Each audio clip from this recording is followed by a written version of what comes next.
Can you draw those pretty pictures on top of the coffee? Yes. Yes, I can. That's probably one of the most common questions I've been asked as a barista. And it's probably one of the most mind numbing. You see, when you get all of the basics down pat and you start to practice latte art, that's the thing that you focus on. And especially at the level I've been trained at, where I've had latte art judges who train me and are able to critique my coffee for me, I know the things to look out for. So even when it's an extremely pretty design of sorts, I'm still looking at the elements that need work. And they're the things that people don't really realize. This video is going to be covering those elements. It's going to be covering some latte art basics, and I'm also going to talk about the importance of crema. So the canvas priming is the first step. Once you've got your coffee extracted in your cup, and you've got your milk steamed perfectly and split, the next part is putting them together. So you don't want to just go like blah, because one, that's going to make a mess. Two, you're probably going to put a crap load of that froth on top of your crema, completely destroying it. But your coffee is also not going to be mixed properly. So what you do, you start out with a nice thin stream, generally keeping the jug back and tipping it slightly. That will create a nice thin stream that you start out in the middle and you work in circles. You want to work in circles because that's going to cut the crema apart. The crema itself are these big balls of gas. So if you don't cut them apart properly, they can stay in big clumps, and when you do try and pour, they can get in the way of your design. That's why it's really, really important to break it up and prime your canvas properly. If your canvas isn't primed enough, it'll do that, just what I talked about, breaking apart and getting in the way. If your canvas is primed too much, you have barely any room to work with. There is a bit of a Goldilocks zone here.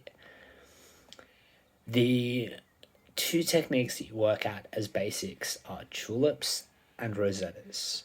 Hearts are also a really good one. So a heart, you just start with a blob, you control it, try and get it all even in a circle, and then you lift it up with that thin stream again and pull it through.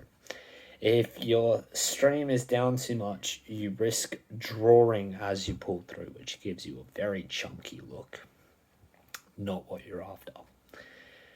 So the swan is one of my favorite designs, and that is because it is a good combination of the rosetta and the tulip. You start out with the rosetta in the bottom, but then you bring it up towards one side of the cup. Bring it around the side as opposed to like in the middle there. And that gives you good room to do a little bit of a draw through, just to cut those wings in half. And then do a tulip blob. And then bring it up for the neck and for the head. I personally find when I'm pouring, have the handle facing you, unless of course you're doing an inverted start, which you face it away. The reason for this is that when it's sitting on the saucer, presented to you nicely like so, with the spoon underneath here, the design will be facing you. It's nothing worse, in my opinion, than getting given a beautiful design that is out of whack, or the handle's just facing outward. Like, it really takes the magic away. There's two different methods of pouring. There is free pouring and there's etching. So free pouring are those techniques I just talked about. Etching is when you get something like this and you blow up.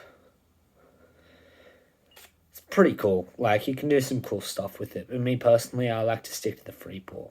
I find there's a little bit more technique and skill involved in that. And I have a lot more fun with free pouring than I do with etching.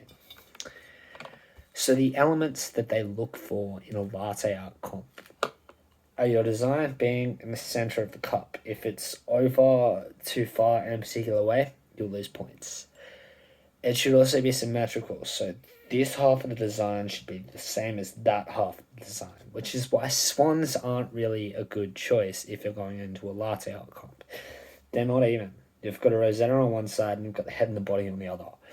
If you do like a rosetta in the middle and then a head and a body, that's a bit different.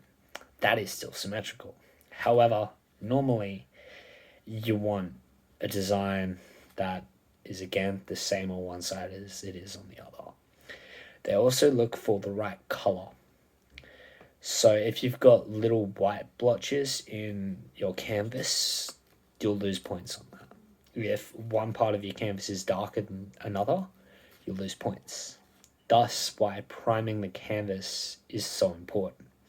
It's also very, very important for taste.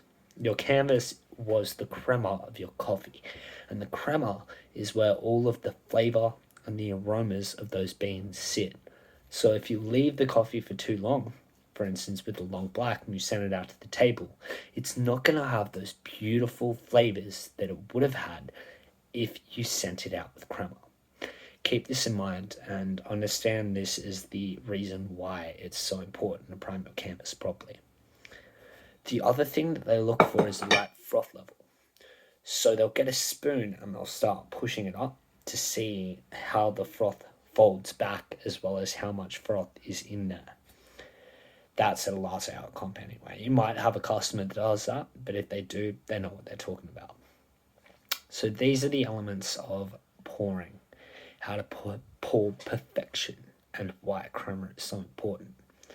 Tomorrow I'm going to do another bit of a customer service one, which will be based on how to never talk to your customer. So tune in and listen if you want your customers to have a outstandingly poor service experience, to never come back, as well as to leave you the worst review that you have ever heard in your life.